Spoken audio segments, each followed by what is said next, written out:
Good morning students. आज हम third unit start कर रहे हैं जिसका नाम है लॉज ऑफ मोशन, और जो फर्स्ट चैप्टर है उसका नाम है न्यूटन्स लॉज ऑफ मोशन। तो सबसे पहले हमारे पास इस चैप्टर के अंदर आज हम कुछ बेसिक टर्म्स को पढ़ेंगे और कुछ बेसिक एक्सपेरिमेंट के बारे में देखेंगे। तो सबसे पहले हमारे पास टर्म आती है फोर्स। फोर्स क्या होता है? Force is an external push और पुल which produce or try to produce motion in a body। यानी कि फोर्स क्या है? एक एक्सटर्नल एफर्ट्स है, पुश का या फिर पुल का, धकेलना या खींचने का, जो कि हमारे पास उस ऑब्जेक्ट या बॉडीज को रेस्ट से मोशन में ले जाने के लिए, मोशन से स्टॉप करने के लिए, या फिर उसकी डायरेक्शन को चेंज करने के लिए किया जाता है। Motion in a body at rest और tries to stop the moving bodies और tries to change the direction of body. Aristotle ने हमारे पास एक स्टेटमेंट दी थी, external force is required to keep the body in uniform motion. अगर हमारे पास कोई एक ऑब्जेक्ट मोशन के अंदर है और हम उसे लगातार मोशन के अंदर रखना चाहते हैं, तो वहाँ पर हमें रेगुलर कोई ना कोई एक फोर्स की रिक्वायरमेंट होगी, एक्सटर्नल फोर्स की रिक्वायरमेंट होगी।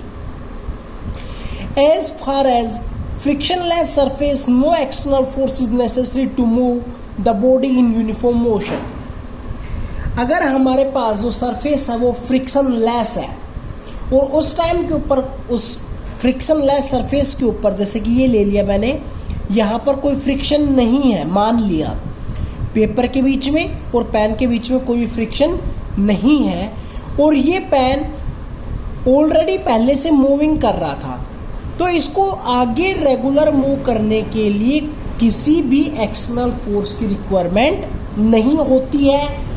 कंडीशन है जब आपके पास सरफेस कैसा हो, फ्रिक्शनलेस सरफेस हो, उस टाइम के ऊपर आपको किसी भी एक्सटर्नल फोर्स की रिक्वायरमेंट नहीं होती है उसको आगे रेगुलर मोशन करवाने के लिए। तो यहाँ पर एरिस्टोटल जो था उसकी जो स्टेटमेंट थी वो रॉन्ग हो गई थी, ठीक है।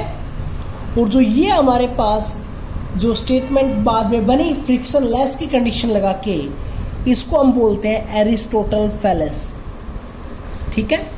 इसके बाद गैलीलियो आया। गैलीलियो ने अपना लॉ दिया, लॉ ऑफ इनर्शिया दिया। अकॉर्डिंग टू गैलीलियो क्या कंक्लूजन निकलकर हमारे पास सामने आया?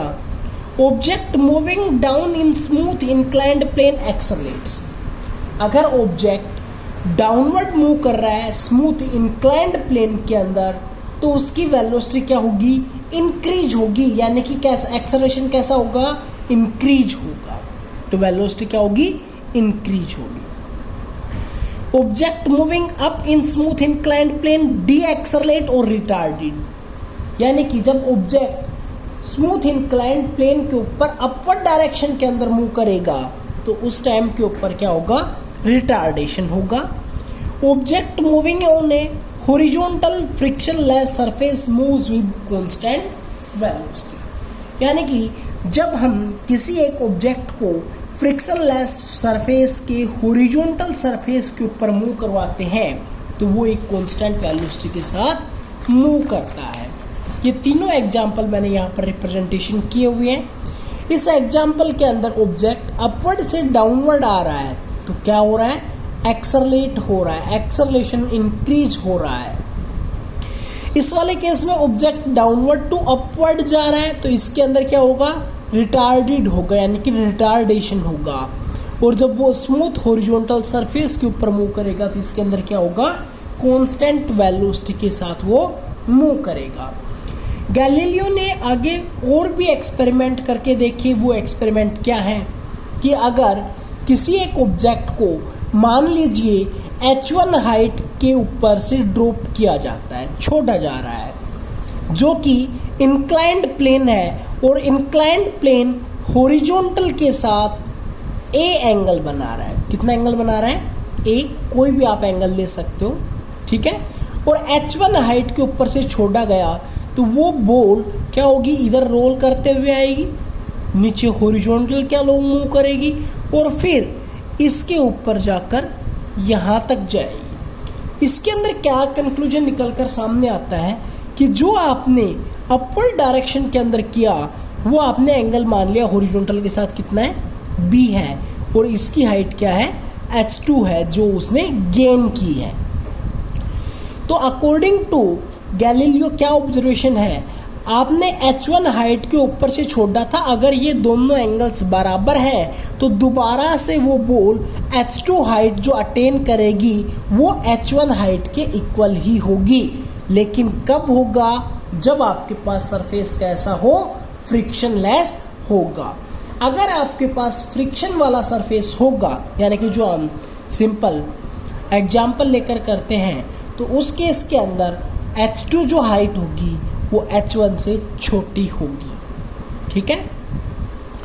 दूसरे एक्सपेरिमेंट के अंदर क्या करके देखा कि यहाँ पर मैंने जो एंगल है उसको रिड्यूस्ड किया, यानी कि इसका स्लोप बढ़ा दिया। पहले देखो ये स्ट्रेट लाइन थी, वर्टिकली थोड़ी ज़्यादा थी, एंगल ज़्यादा था, अब एंगल मैंने क्या कर दिया, कम कर दिया, थोड़ा सा स्लोप इंक्रीज कर दिया। अब उसी एक्सपेरिमेंट को h1 हाइट के ऊपर से छोड़ा जाता है, उस बॉल को वो मूव करती हुई आएगी और यहाँ पर जाएगी, फिर यहाँ पर जाएगी, तो वो कहाँ तक अटेन करेगी। तो गैलीलियो ने जो एंगल चेंज करके स्लोप को चेंज करके देखा, फिर यही ऑब्जर्वेशन सामने आई कि जो हाइट पहले अटेन कर रही थी उसी हाइट तक वो बॉल दोबारा से जाएगी।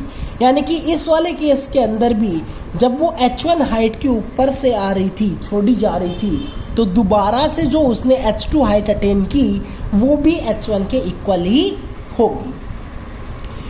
तीसरे एक्सपेरिमेंट में गैलीलियो ने क्या कंक्लूजन देखा कि अगर आपने किसी एक इंक्लाइंड प्लेन से एक बॉल को ड्रॉप किया है, छोड़ा है, तो उसकी वेलोसिटी क्या होगी, इंक्रीज होगी।